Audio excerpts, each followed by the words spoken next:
Hey YouTube, can I get a sound check if anyone's on? I actually have a topic for once, something to get started talking about. Um,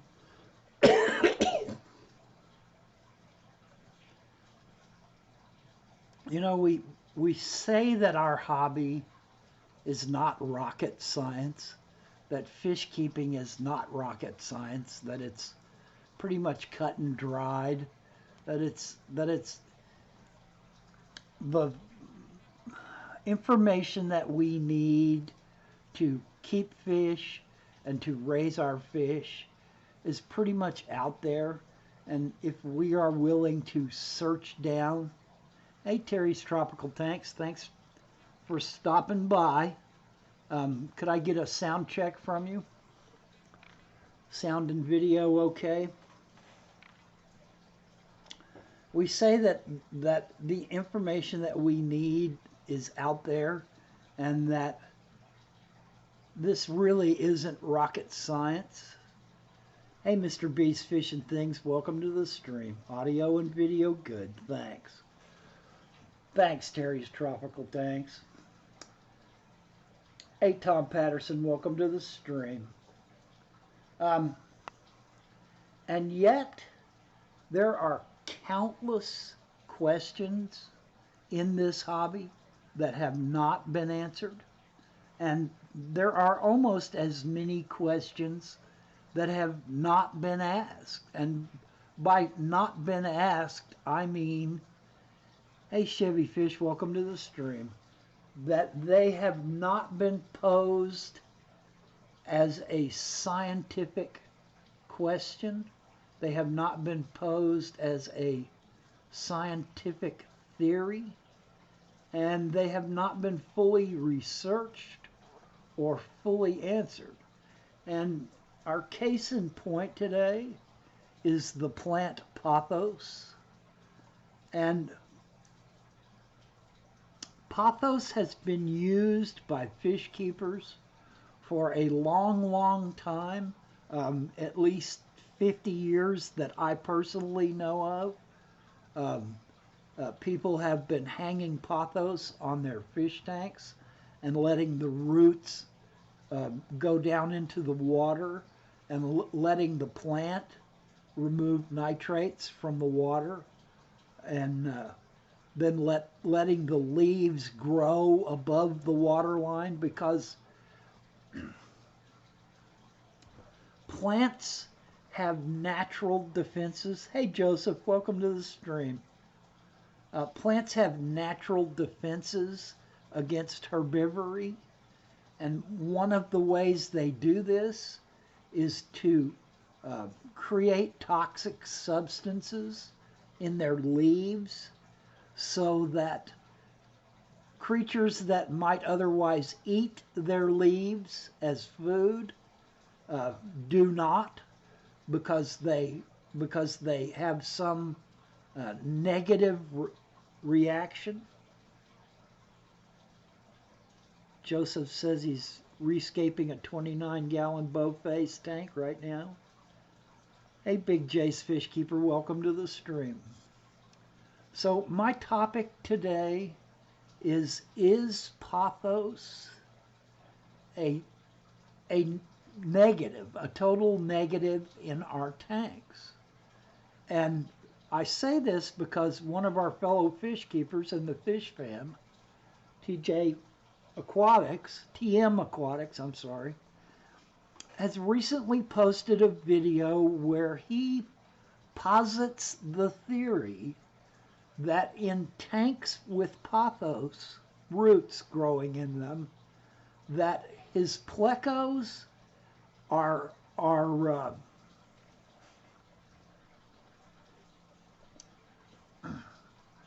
producing less eggs, that their clutches are smaller.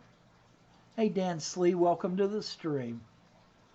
That the fry that result from those eggs are stunted, that they do not grow as large as fry that are found in tanks that are born in tanks that have no pothos plants, roots in them.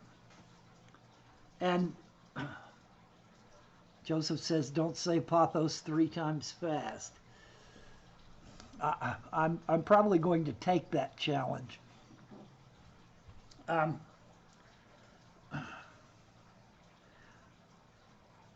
While our anecdotal experience of having kept pothos in our fish tanks is strong, that it is a plus, that keeping pothos growing its roots in our fish tanks remove a lot of nitrates from the water. There is also the potential possibility that the chemicals that pothos plants produce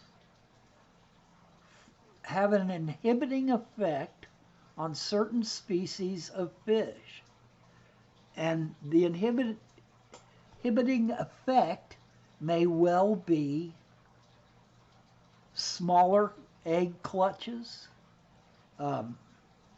perhaps even less fertilization of those eggs, and smaller stunted fry size in clutches that do produce fry.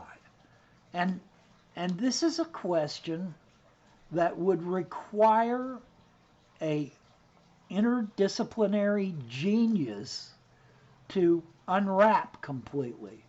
You know, we can use anecdotal evidence from years and years and years of having pothos in our fish tanks as to say that it is safe to keep pothos in our fish tanks.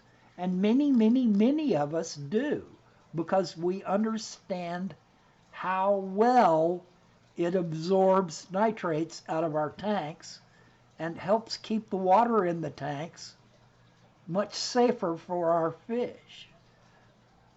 Pothos is basically fertilizing itself through its root systems in our tanks.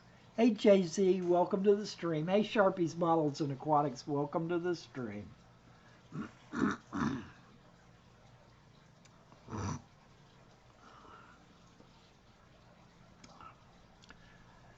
Well, Joseph, I'm going to try to talk softly so I don't wake Amber up. we need to let her get her sleep. So I have done my due diligence on this question. Hey Joel JZ, welcome to the stream. I've done my due diligence on this topic. I watched TM Aquatics video and saw him pose this theory that he is, hey Pam, welcome to the stream, that he is going to remove the pothos from his fish tanks where his fancy plecos are being bred and are producing egg clutches and having fry grow. So I have searched the internet for all the information that I could discern about pothos, about what the chemicals are in the plant, that it is developed to inhibit herbivory, to stop creatures from eating it. Hey Pleco Whisperer, welcome to the stream. And there are tons and tons and tons of anecdotal information out there of people using pothos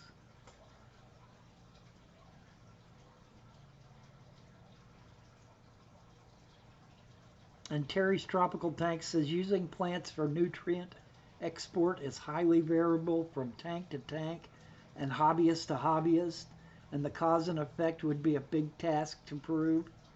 Yeah, it would be a big task to prove. This is definitely something that would require someone who is a botanist, trained botanist, enough to understand what chemicals are being produced by the plant to discourage herbivory and how those chemicals, the person would have to be a chemist to understand how those chemicals interact in water, in the water of a fish tank that has certain chemicals built up in it, nitrates, nitrites.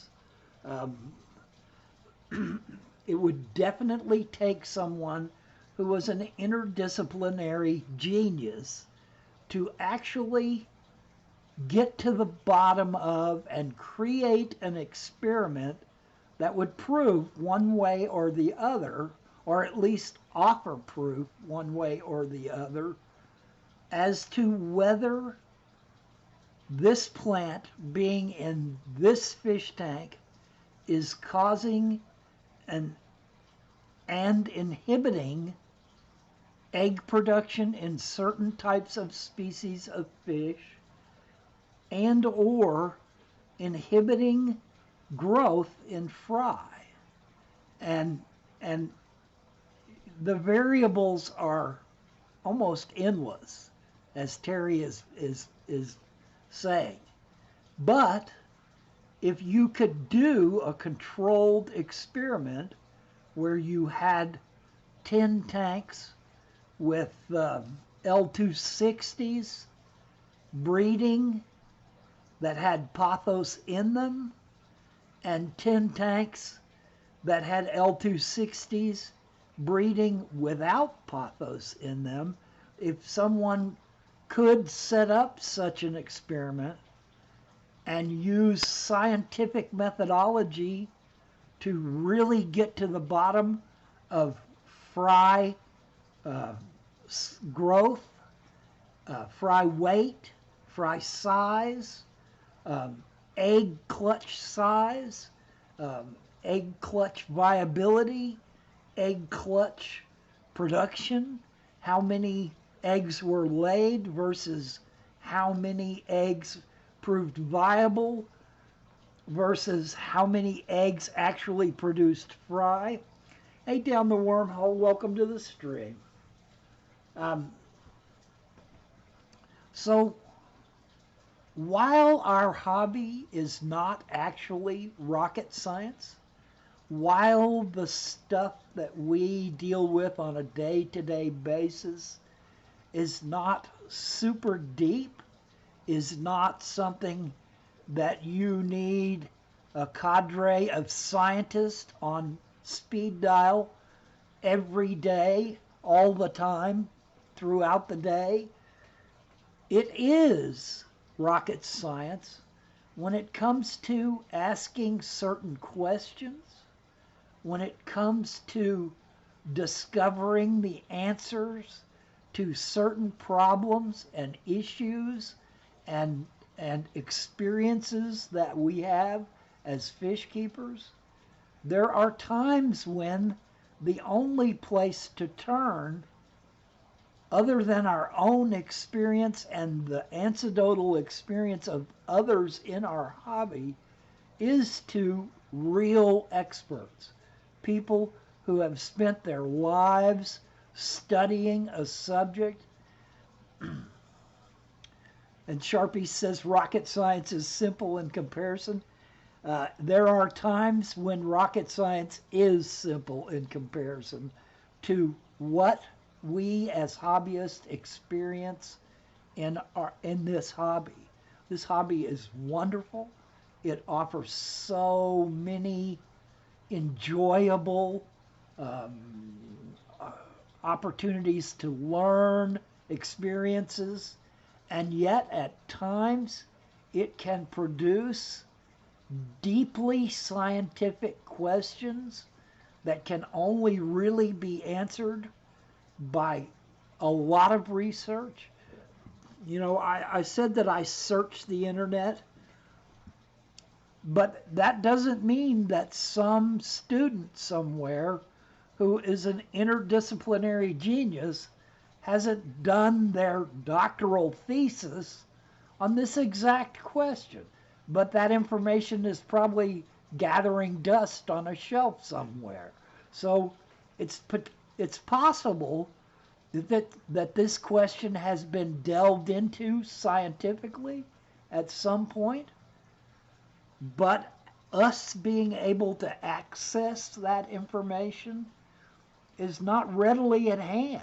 And it may take someone who has been studying a discipline, who has been practicing in a scientific field, in botany or in chemistry or in some form of fish keeping science, um, a freshwater biologist might have an inkling of information out there that could shed some light on this subject. Terry's Tropical Tank said, I would simply take a tank without pothos and do a complete chemical breakdown of it, then add the plant for a while and do another breakdown and see if anything changed. And yes, that's probably an excellent way, a methodology to go about it scientifically, to discover if there is some chemical reaction or chemical leaching into the water. Now, I should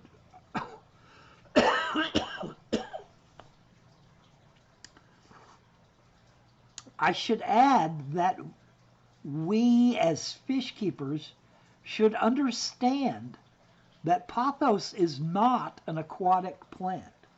This is not a plant that should be planted in the bottom substrate of our tanks and simply left to go in our tanks. It will survive for a while. Almost any plant will survive for a while. And occasionally you will see some plant seller selling plants that they tout as aquatic that are not aquatic. These plants grow, these are terrestrial or swamp type plants who will never develop underwater leaves that will sustain them.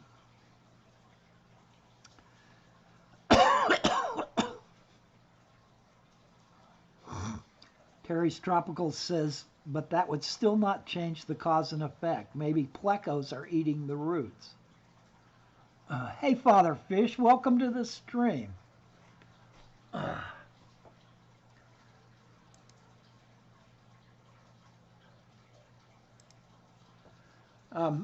For those of you that don't know, Father Fish is kind of new in the fish fam, and I think that he is someone who bears watching, someone that we should keep our eye on, someone that we should welcome to the fish fam. Anybody that runs a fish store is someone who we need to listen to because they are slammed with all the issues of fish keeping, much more than just regular hobbyists are.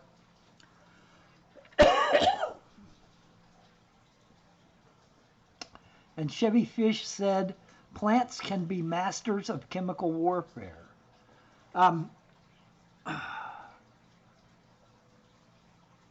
Sharpie says, so instead of a pothos type plant, perhaps a marginal type plant would do a better job, evolved to live semi-submerged in an aquatic environment.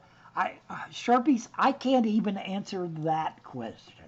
That's how intensely scientific this area is.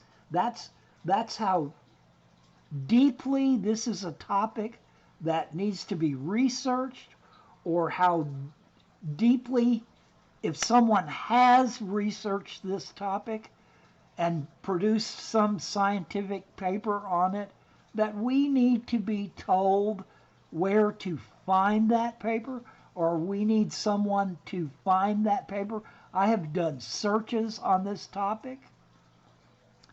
Terry's Tropical says, love you, buddy, but I have to go catch a live stream about reef keeping, and that's what I've been geeking out on lately. Terry, enjoy, man. Thanks for stopping by. Um, there are lots of plants that are sold by plant sellers to aquarium hobbyists that are not aquatic plants, that are not plants that are ever going to produce submerged leaves, that are never going to be able to live and grow underwater for more than a short marginal period of time. Um, money plant, that bamboo. There are lots of plants that if you put them in the water, underneath the water, plant them in your substrate, and have water that rises above the leaf structure of these plants, those leaves are going to rot eventually. They cannot survive underwater, and they more than likely will release poisons into the water column. Hey, Amber, you woke up. Joseph told me to talk quietly so that I didn't wake you up, but it looks like we woke you up anyway. Hey, V-Stag, welcome to the stream. How's Victor doing today? We as hobbyists need to deeply research what we're being sold. Pothos, talking about Pothos. That's exactly what I'm talking about today, Amber.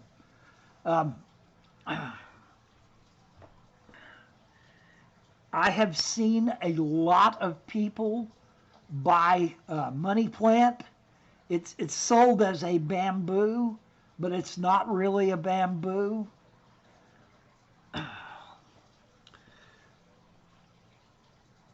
And it is the leaves of this plant, the money plant, and the leaves of Pothos are highly toxic if they rot underwater in our fish tanks. They will cause potential fish deaths. There are chemicals in their leaves that, while highly poisonous to human beings, if you sit down and eat the leaves off of a money plant, if you sit down and eat the leaves off of a pothos, you are going to have a bad reaction to the chemicals that those plants produce naturally to discourage herbivory. The plants don't want you eating their leaves, so they make the leaves toxic if they are consumed.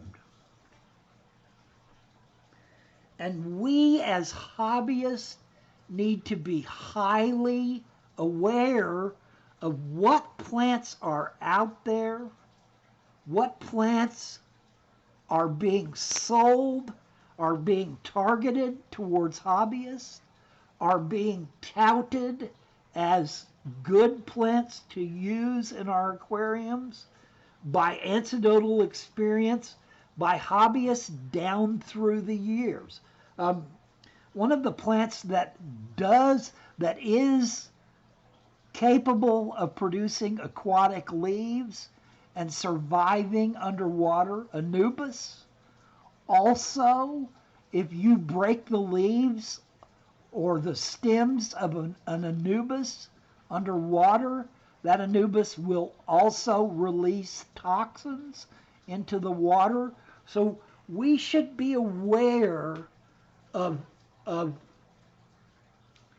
what the plants that we are putting in our aquarium are capable of.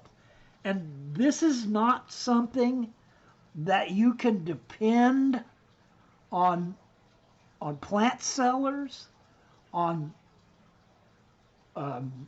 people that you look up to in the aquarium hobby, people that are knowledgeable in the aquarium hobby that you listen to regularly may have no idea of just how toxic certain plants are. It's not a subject or an area that a lot of people in this hobby actually understand well enough to give good advice. Now, hey, Alien World Aquatics, um, welcome to the stream. I put out feelers. I've been around long enough to have some kind of connection with a lot of people that I consider to be uh, highlights in the hobby.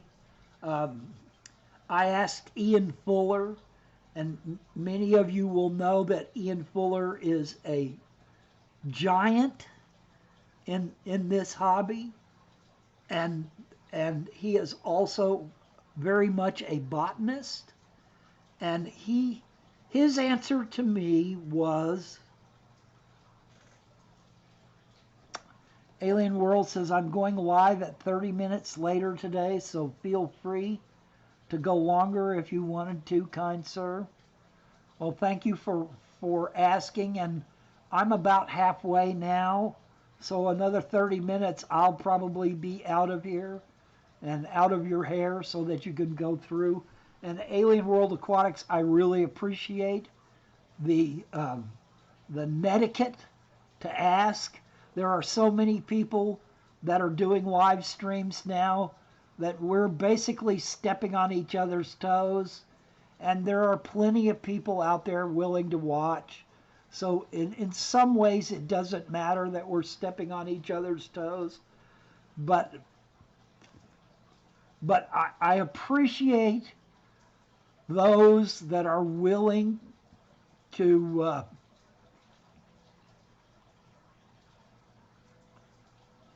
Alien World, you do what you need to do, but man, sometimes you just got to do what you got to do, and I will be perfectly all right if people choose to go watch your stream instead of mine. I'm not highly invested in the number of people that are watching my streams. You can always come back and catch them recorded. It's not that big a deal to me. I'm not ever going to be happy or sad, uh, puffed up or deflated by the number of people that watch my streams. It's just, that's not why I do it. I'm not doing it because I want to see 7,000 people all pestering me with questions in my live streams. I'm much happier with a very small, well, Alien World Aquatics, you don't need to give me extra time, but I appreciate that you are saying that. And Sharpie says, never hurts to try to be nice, though. I picked my slot so I didn't have to worry about overrunning into someone else.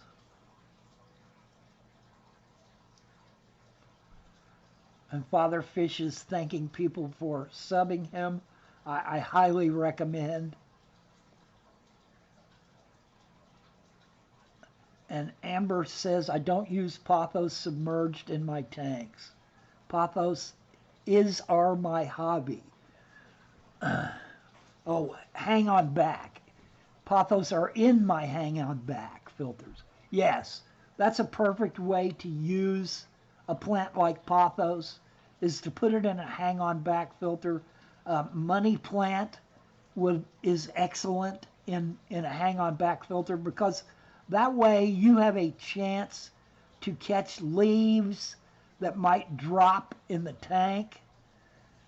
If the plant is just being hung over the tank or held on the side of the tank with its roots draping in the water, a hang on back is an excellent way, like an aquaponics setup for a external filter is an excellent way to use plants like pothos to to aid in the denitrification of your water in your tanks. If you can use a flow through method. Aha. Ember is qualifying the statement by saying, haha, no, I don't have hang-on back filters. Pothos is my hang-on back filter. I got you. Yes, you can do that as well. I and my wife just simply drape the plant or pothos around the top of the tank and allow a portion of the stem to drape down into the water, and it will quickly, and I mean quickly, within days, you will see a cut-off stem produce aquatic roots so that that plant can.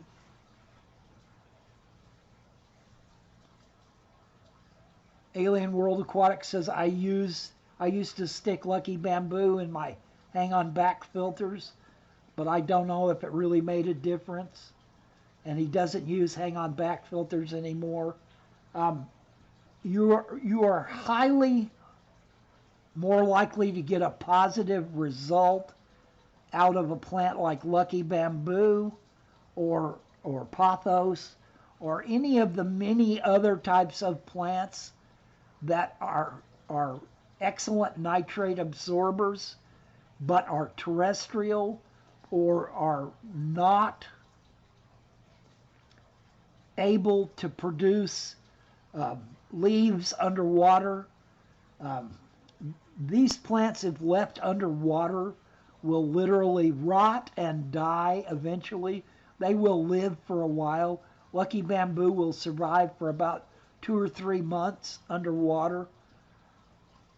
Alien World Aquatics, Lucky Bamboo is excellent at absorbing nitrates, and specifically excellent at absorbing nitrates out of water.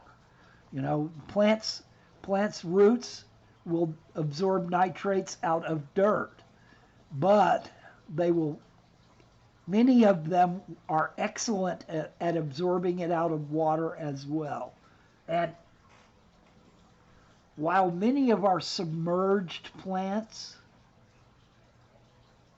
are really good at absorbing nitrates out of the substrates, and some are even good at absorbing nitrates out of the water through their leaves and stems, and you'll have to do your research as to which is which.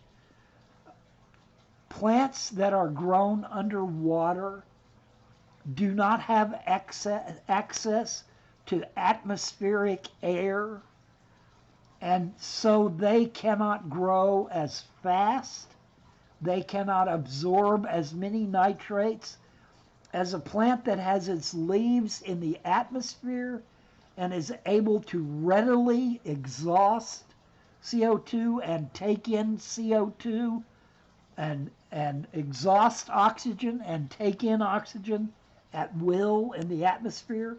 It's much easier to do that process in air than it is to do it in water. And so the plant will outstrip the growth of a submerged plant. I don't know what the ratio is. My guess would be 2 to 1.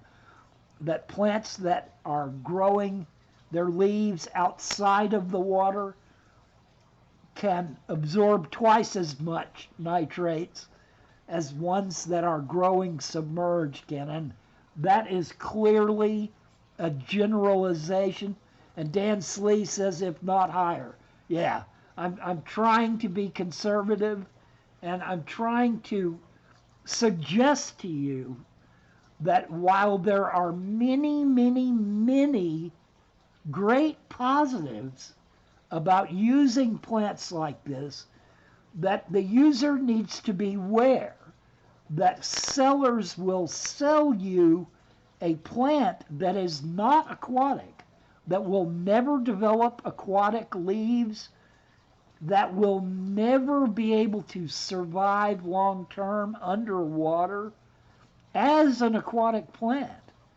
And so we need to be very aware of what people are trying to sell us. We need to become plant experts enough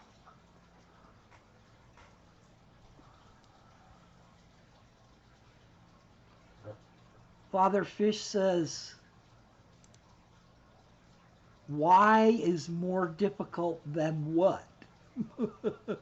Well, we all, as internet reporters, we all need to do our due diligence as to the who, what, why, and where of the subjects, and when of the subjects that we are covering when we are talking about things on the internet to other people that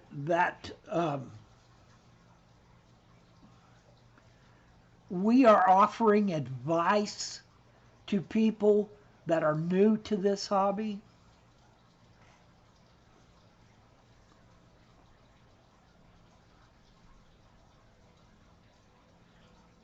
Sharpie says perhaps using a pond plant pot to hold the pothos would work. Still get lots of water to the roots, but it would stop fish getting to the roots. From my studying the subject online, most people that have used this plant have stated that are people that I respect as having some experience of botany, say that pothos has very tough roots, that they are thicker and they are very tough, and that most fish are unable to take a bite of a pothos root because it is so thick and tough.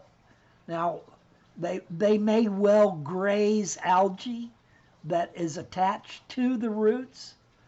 They may nibble at some of the smaller roots, but I don't think that pothos roots present as bad of an issue as pothos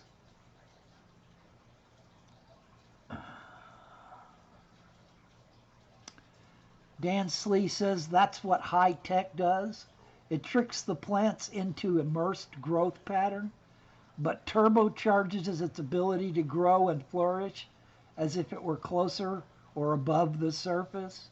Yeah, that's true. We can use a lot of CO2 injection. We can use a lot of methodologies that put Tom also brings up the very important topic about pothos, that pothos is an air detoxifier. It absorbs and breaks down toxic compounds. It would affect fish. I think depending on how toxic the chemical breakdown. And Father Fish is bringing up bog plants.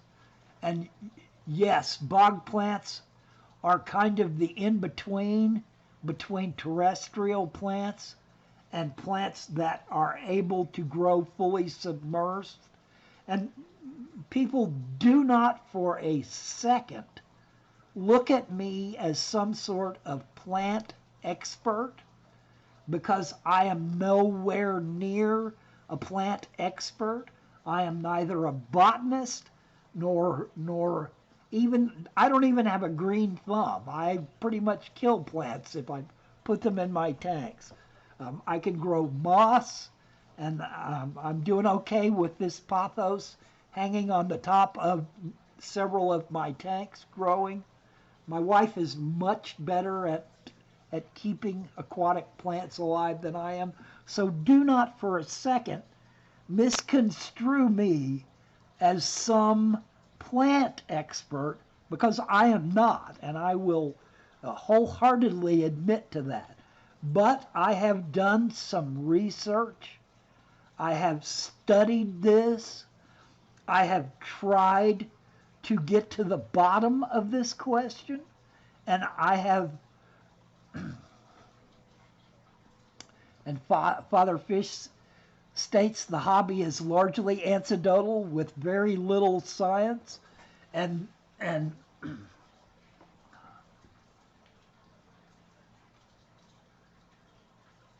and Sharpies is asking Tom if he's thinking that it's pulling nasties out of the air and putting them in the water. And see, this is the question. This is the question exactly, Sharpies, that TM Aquatics is asking and positing as a theory that he believes that Pothos, used properly in his fish tanks, is causing smaller egg clutches, and when those eggs hatch, inhibiting fry growth in his fancy pleco tanks. He believes that he has figured out why some of his plecos produce smaller egg clutches and smaller fry, and so he is doing the experiment himself of removing the pothos and seeing if that is a cause of why he's getting smaller clutches and smaller fry from some of the breeding that's going on in his tanks. He has observed that in tanks that don't have pothos in them, that he thinks he's getting larger egg clutches and that he's getting larger fry in the grow out period by them not having pothos in the water with them. As to Tom says they tested taking out cancer airborne chemicals using pothos. Yeah, and we don't know how that plant's roots react in the water, or how if a leaf drops off. Well, can I say something? Yes, here? honey, please. Since Come I'm the sit down. resident botanist.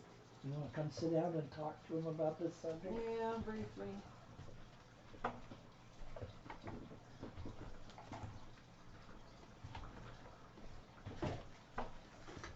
Hello, everyone.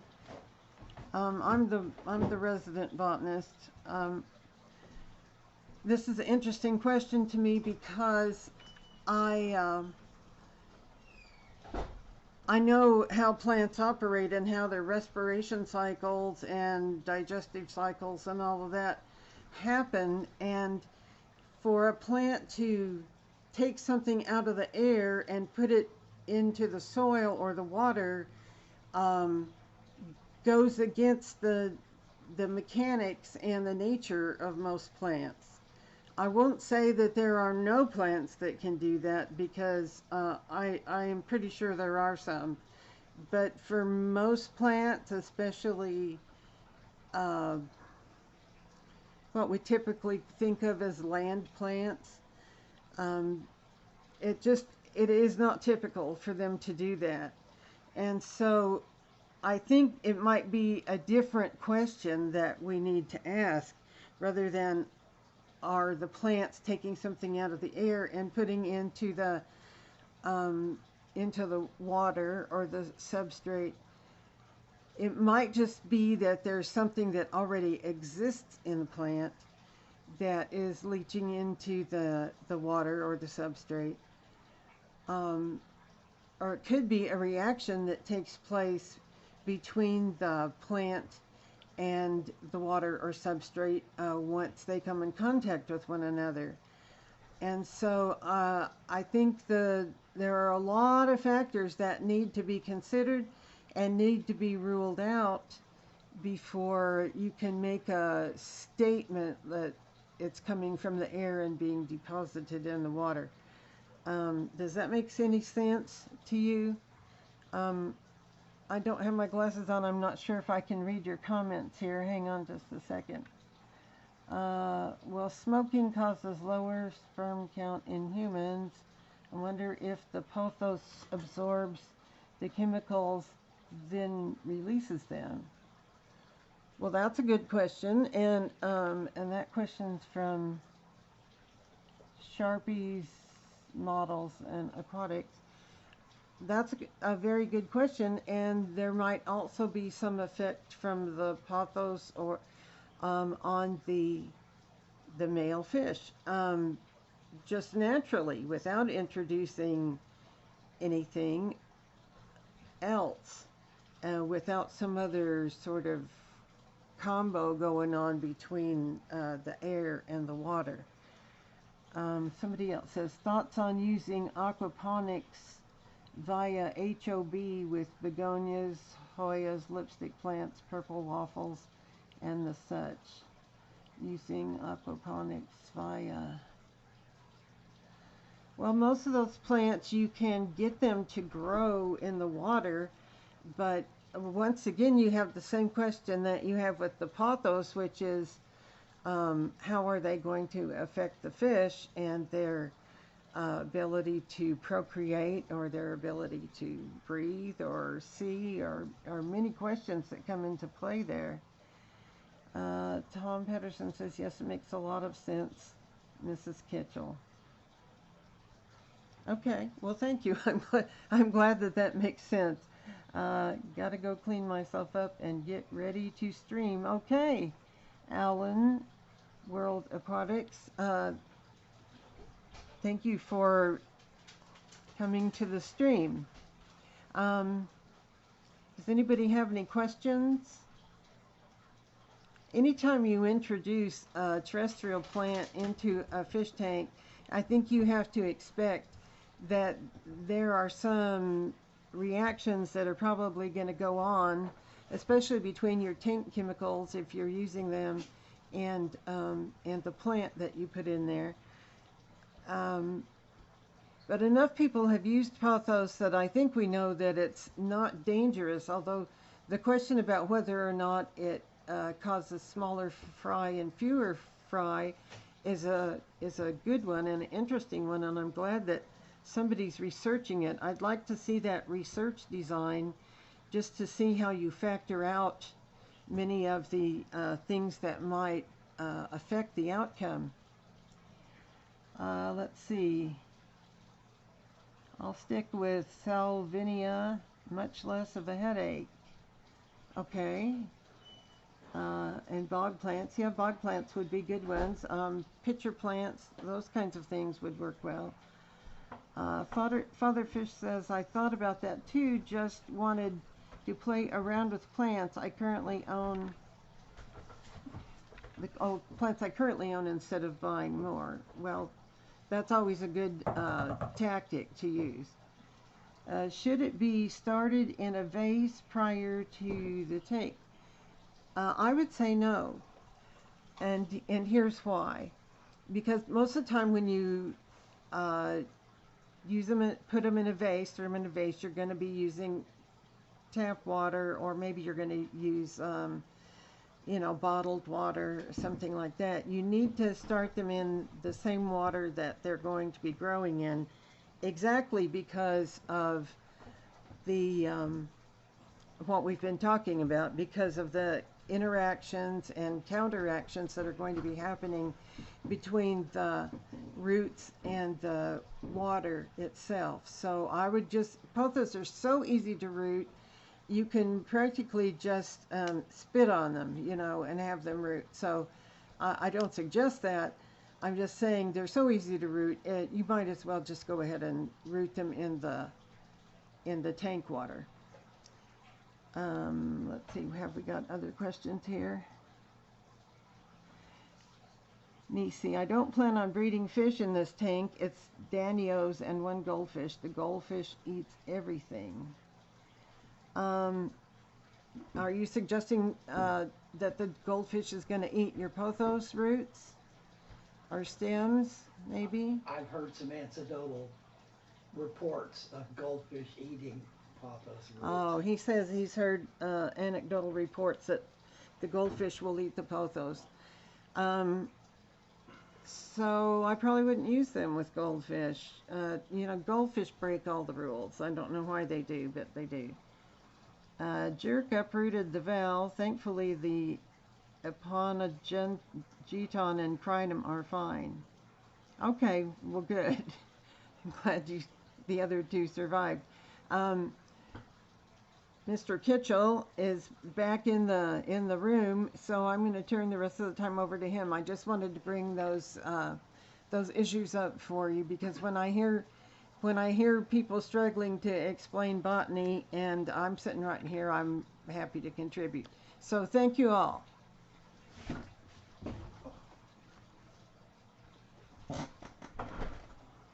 You're a creature down there? Yes. Okay. Rufus is under your feet.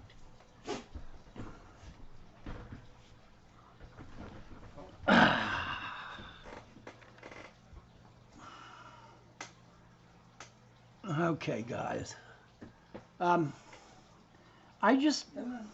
This topic piqued my interest because I think that we as aquarists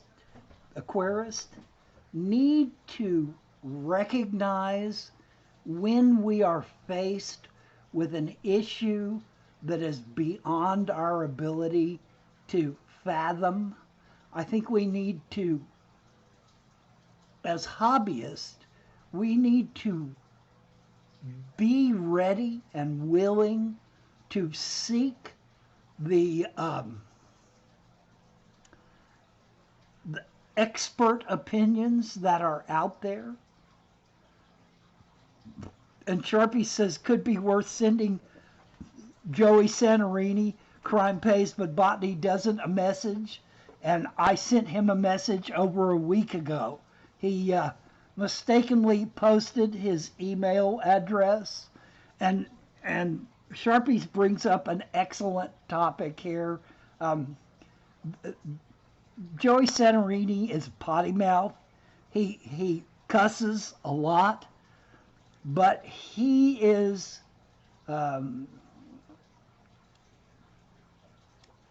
such a remarkable force of nature that going with him on his botany expeditions is just such a remarkable experience that I think everyone should watch him. Everyone should follow his adventures, his misadventures, his exploration of the learning process that goes on in botany.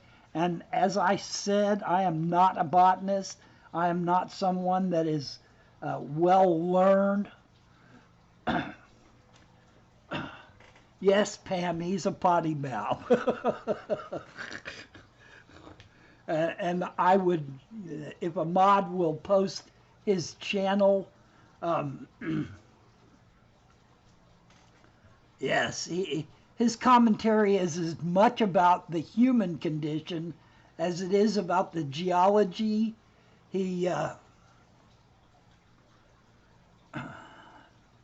Sorry, I'm not wearing my readers.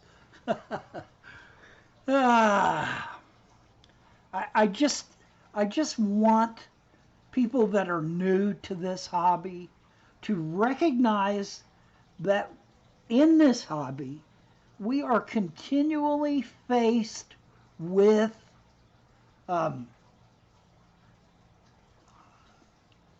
scientific conundrums, scientific problems that really only can really be solved or theorized about by people who are deeply versed in the area of science that the problem or the question comes to or arises from. So we should, Zephyrus, welcome to the stream, and I'm glad you watch. Joey and Fish Kid Jake, welcome to the stream.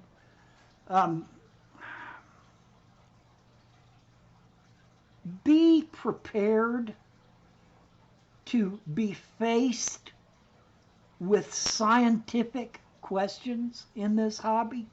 Be prepared to suddenly feel lost in this hobby, to suddenly feel like you are swimming in water that is much deeper than you can touch bottom in, and yet be capable and be ready to reach out to the rest of the hobby, to what science is available to us in this hobby. There is tons of work, great work being done every day by disciplinary scientists in all these different areas. And it may not even be done in relationship to fish keeping or aquatic environments, but if we are capable of putting two and two together, we can access information and process that information to put it to good use in our hobby to help us try to resolve issues that we face in this hobby. Hey, Fish Tropic, welcome to the stream, man. And those that don't know, Fish Tropic had a birthday recently, so you guys should all wish him a happy birthday. This topic, this subject that for me, TM Aquatics brought up is exemplary of so many issues in our hobby. Sharpie says we can mainly just scratch our heads, figure out something, and change it to see if it works. Exactly, Sharpies. We just have to roll with the punches. We just have to use our noggins as something other than a hat rack and try our best to search out all the information that we can find that is already there and try to figure out how to put it to use in our hobby, how to make use of information that is available and to plug it back into our fish keeping, how we help our fish have the best lives that they can possibly have. Haley's always saying, live your best life. I'm telling you that your fish need to live their best lives too. And we as hobbyists are going to continually be faced with issues like this one, where TM Aquatics has discovered, he thinks, that Pothos may be affecting his egg clutch size and fry growth, and do our due diligence, do as much research as we can. And Sharpie's adds, doesn't help that every tank is different and what works for one may not work for the other. And while that is a problem, it is also an opportunity for learning and growth as a fish keeper. We're all going to be faced with problems and issues in this hobby that we have, and we need to find the best way forward for our fish. We need to figure out, if we lose fish in this situation, how to move forward so that the next time this situation comes up, that our fish do not suffer the same consequences. You know, it may be worse, their consequences may be worse because of some change we've made in our fish keeping, but we need to try to use each bad experience that we have or that we think we're having as a learning opportunity and a potential for growth as far as our skills go in this fish keeping hobby. And the simple pothos plant offers us a way to to access some of the science that goes on in this hobby. I mean, it doesn't have to. You can just hang a clipping of pothos in your tank and let it root and never think twice about it again. But it is also possible that maybe you need to think twice about it. That maybe you need to recognize that the science of the hobby is extending out in front of you, that it is getting deeper and wider as you go along. Believe me, this hobby is so complex that no one knows it all. There is no one out there that has every bit of information that is needed as fish keeping hobbyists, because there are so many different areas of species of fish. There are so many different tanks that are all different from each other. No one has all the information. We need to learn as hobbyists how to access information, how to use rational logic about how what we learn can be put to use in our fish tanks. Okay, guys, I don't want to step on others' toes that might be thinking about live streaming now. So I'm going to get out of your way. I hope you guys have an excellent rest of your weekend. I hope that something in this little hour's time talk will give you either something to think about or something to give you a passionate spark to go out and study more deeply this hobby. And thank you guys for spending some of your time with me. Good luck with your fish keeping.